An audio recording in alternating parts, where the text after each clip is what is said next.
Hello everybody.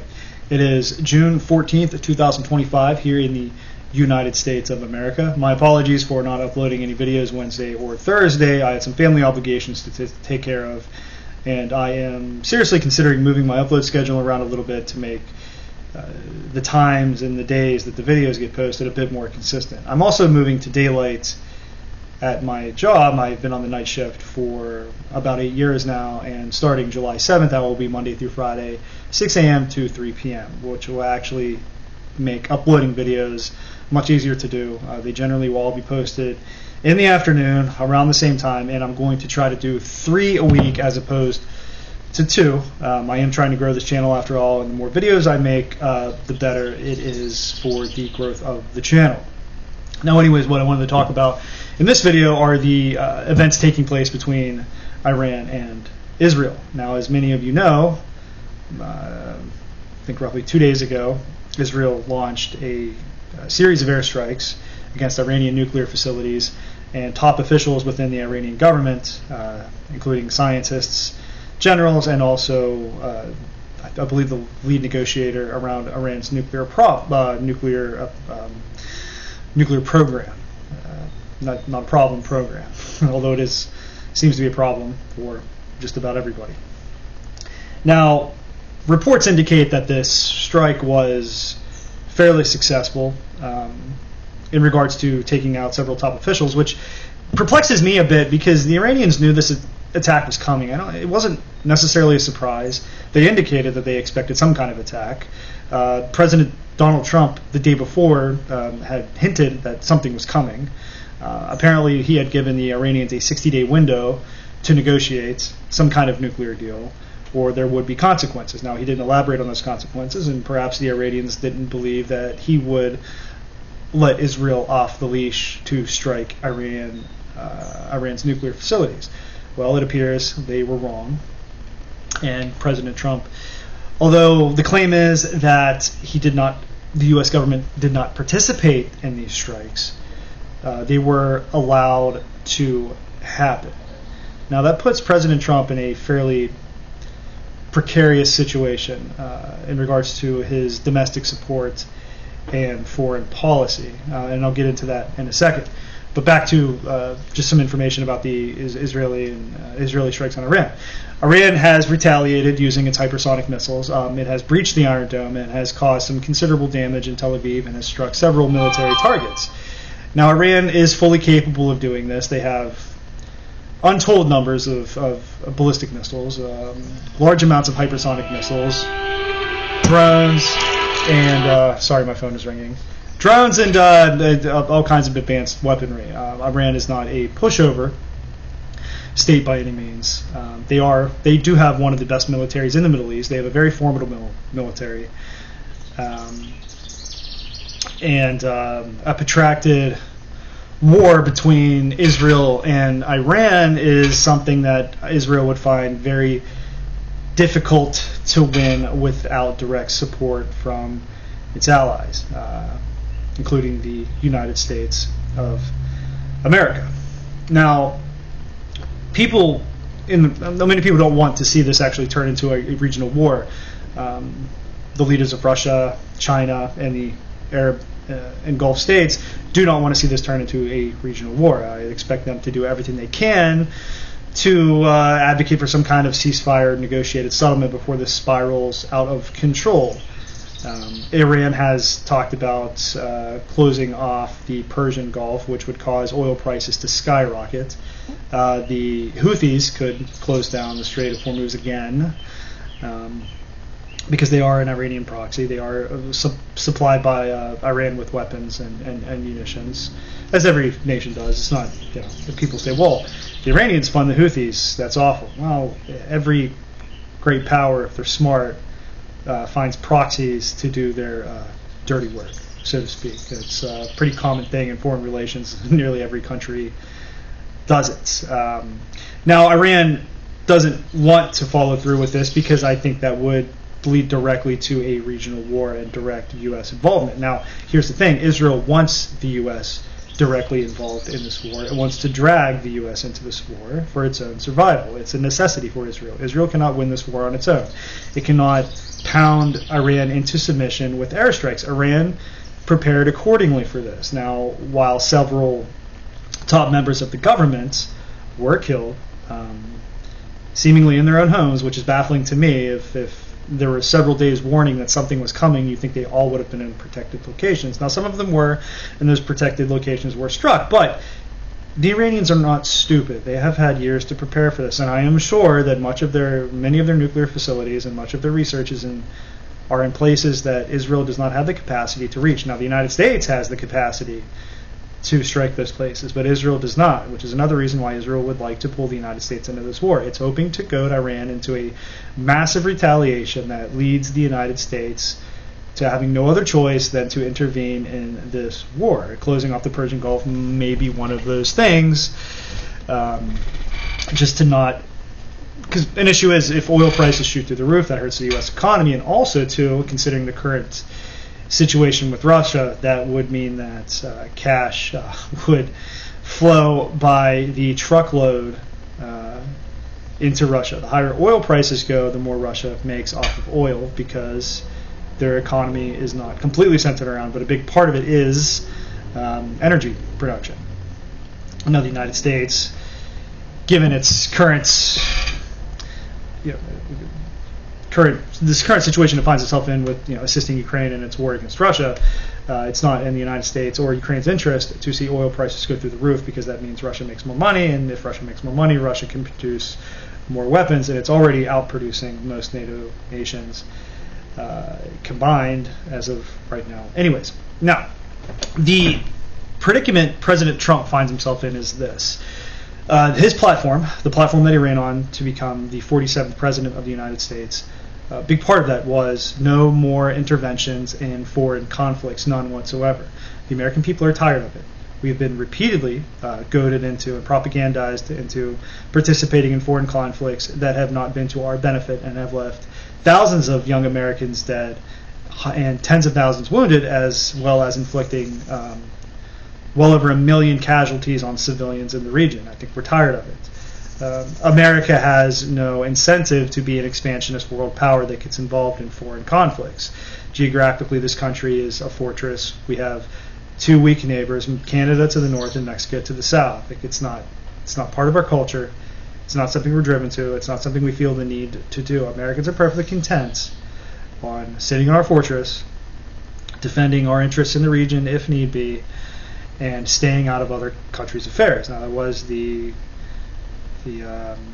standard practice in the United States for quite some time. Now, keep in mind, World War I was not a conflict that Americans wanted to enter. World War II was not a conflict that Americans wanted to enter.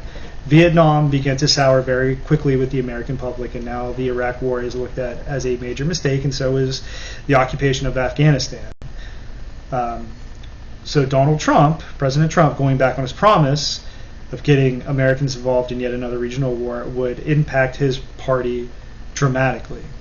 There's a lot of independents, a lot of former progressives, and a lot of libertarians, and even a lot of right-wing people, populists, that voted for Donald Trump, partially because of this issue. They wanted the United States to stop intervening in foreign conflicts. They wanted the United States to stay out of the Middle East and to bring our troops home. And a war with Iran would be a massive commitment of U.S. hardware and personnel. That is not something that he would like. Despite our support for Israel, that is something that I believe President Trump is trying to avoid. He's trying to straddle a line with Israel between giving Israel just enough support that Israel can do what it needs to do to fulfill its foreign policy goals, but not enough to where the United States has to fully commit to any kind of regional war. He does not want that. Now, the Israel lobby in the United States, which there is a very large Israel lobby and it's very powerful, is pushing for direct intervention because their first concern is the survival of Israel. Now, Israel has put itself in a position where its survival is dependent on support from the United States. Israel's ultimate leverage in the region is intervention from the United States of America. Israel on its own cannot fight against the entire Arab world despite the fact that it has nuclear weapons. This is just a fact.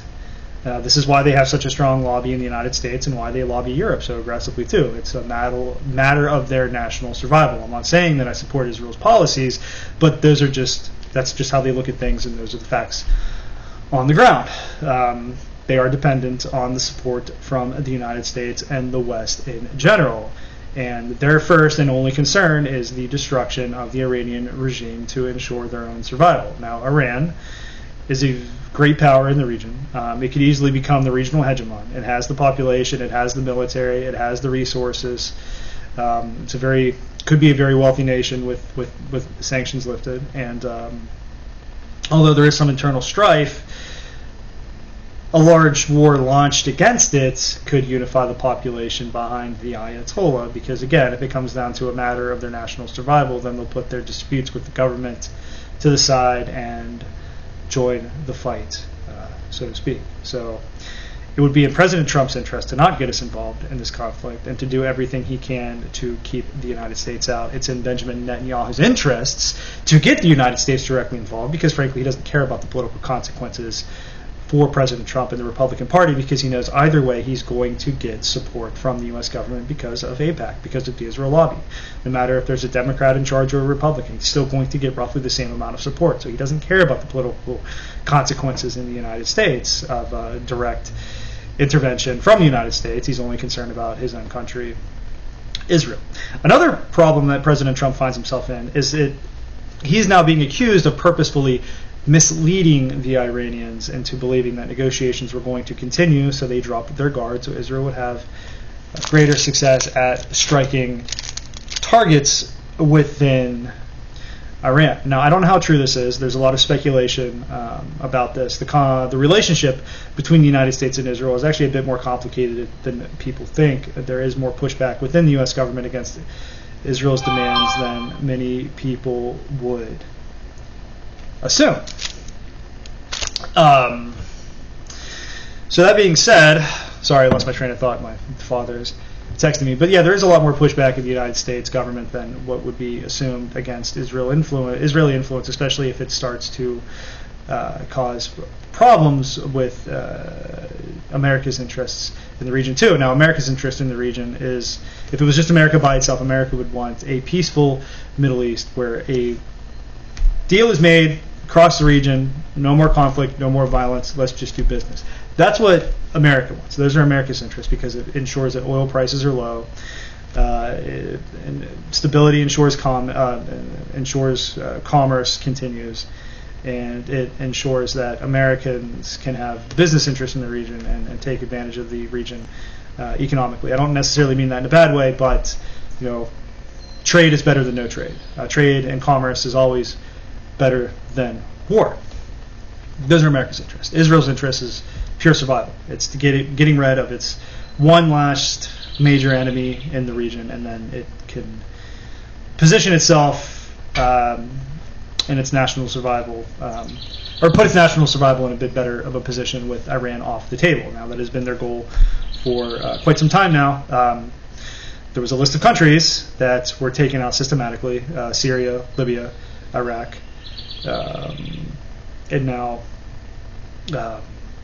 Iran is next on the table. And again, this is because of Israel's plan. And I'm not saying anything derogatory here, but these were all countries that Israel faced a large amount of pushback from, or funding came from for resistance movements against Israel within its own territory. So from Israel's standpoint, that if these nations were systematically eliminated, that it would ensure its own survival. And if it used the United States or NATO to do so, then so be it.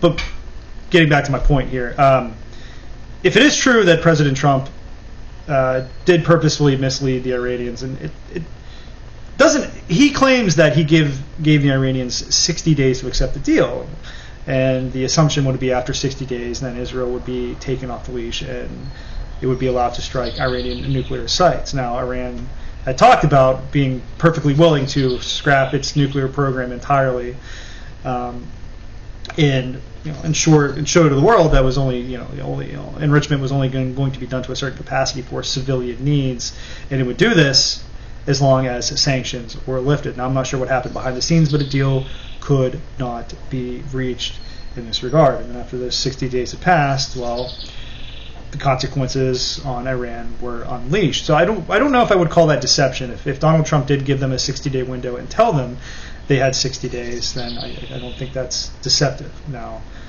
do I think Israel should have been allowed to launch strikes from the U.S. perspective? No, because it's too much of a risk for a regional war. And Russia and China have shown that many of their interests are aligned with Iran. Russia is one of Iran's largest allies, and this could potentially drag Russia and China into a regional conflict, which is something that President Trump desperately wishes to avoid. So it is in his best interest that this does not escalate beyond his control. And as far as the negotiations, it is also in his interest to make it clear that the negotiations were not a ruse the entire time, that negotiations were sincere, and that negotiations had simply broken down past the window that they were given. Because if President Trump is seen to be knowingly deceiving the Iranians, then it is going to make it much harder to reach any kind of negotiations or come into negotiations or make any kind of deal with Russia or China or any other nation that may have a potentially contentious relationship with the United States. Why would anybody trust the United States if they knowingly deceived Iran? If anybody makes a deal, they want to make a deal with someone that they can trust. And unfortunately, the United States government has a very bad reputation in regards to holding up its end of the bargain when it comes to deals that it has made, and that is actually harmful to U.S. foreign policy because it makes it much more difficult to sign treaties and agreements with nations, and it makes it much more likely that those nations will take a hardline stance because in their mind, well, what do they have to lose? Now, when it comes to the Iranians, what should the Iranians do? Well, the Iranians have the capacity to carry on this air war, this missile war with Israel for quite some time. I am sure they are prepared for it. But I think what Iran should have done is just sign the deal. Don't give Israel their casus belli. Don't give them a reason to act. Just sign the deal. Give up your nuclear program. Give up enrichment. If they need to import enriched uranium from other countries for medical purposes, great. Get those from Russia. I think giving the Israelis what they want for the sake of national pride probably was not a good idea. I think they should have made some kind of deal with the Trump administration. And again, I don't know all the details behind the scenes. Maybe it was much too difficult for them to make a deal because of Israel's stances or our stance. But I think it would have been in Iran's best interests to make a deal, whatever the deal was, have the sanctions lifted, and admit that it is in a position where it is not going to be successful in driving Israel into the sea. I think it's lost that war. I think Israel has outsmarted Iran strategically for the last 20 years. Now, Iran on its own is still extremely powerful, and a direct war between the two countries would likely result in the defeat of the Israelis by the Iranians. But again, Iran's network of resistance against Israel has been, I don't want to say completely annihilated, but definitely isolated. Syria's gone. Funding to Hezbollah has been drastically reduced. Hamas is cut off. So I think it's time for Iran to, if I was in their position, maybe accept the fact that this crusade against Israel has not been successful and is not going to end, is not going to bring about the results that they had desired that it would. A Middle East free of Israeli influence, where Palestine is again controlled by the Palestinians. Given the fact that the Gulf states aren't willing to engage in that conflict to bring that about, then Iran can't do it by itself, and I think for Iran's own national survival, it's probably best at this point if it were to give up on that crusade. As difficult as it might be for them, again, I think they've been outmaneuvered and outplayed strategically by Israel. But anyways, I hope everyone liked this video. I'll be back Wednesday with another one. I'll just keep the same upload schedule for now, and if I do change it, I'll let everybody know. But until next time, and have a great day.